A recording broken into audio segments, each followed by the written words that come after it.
ये बैंकिंग और बीमा क्षेत्र में हाल ही की नियुक्तियों पर एक त्वरित सारांश है। आप तो जानते ही हैं कि भारत के फाइनेंशियल सेक्टर की टॉप लीडरशिप में होने वाले ये ताज़ा बदलाव और एक्सटेंशंस ही तय करेंगे कि आने वाले समय में हमारा पूरा बैंकिंग सिस्टम कैसे काम करेगा। तो चलिए, सबसे पहला बदलाव देखते हैं जो सीधे रेगुलेटर के स्तर पर हुआ है। देखिए, रोहित जैन को रिजर्व बैंक यानी आरबीआई का नया डिप्टी गवर्नर नियुक्त किया गया है। वो टी रविशंकर की जगह लेने वाले हैं और उनका ये नया कार्यकाल पूरे 3 साल का होगा। अब आप ही सोचिए, क्या रोहित जैन के आने से आरबीआई के कामकाज में हमें कोई बिल्कुल नया और अलग नजरिया देखने को मिलेगा? दूसरा, अब आरबीआई की नीतियां तो बन गई, लेकिन इन्हें जमीनी स्तर पर लागू करने वाले प्राइवेट सेक्टर का क्या? खैर, यहां भी हलचल है।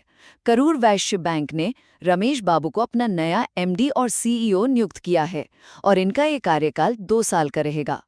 ये एकदम साफ दिखाता है कि प्राइवेट बैंकिंग में भी लीडरशिप को काफी मजबूत बनाने की तैयारी चल रही है।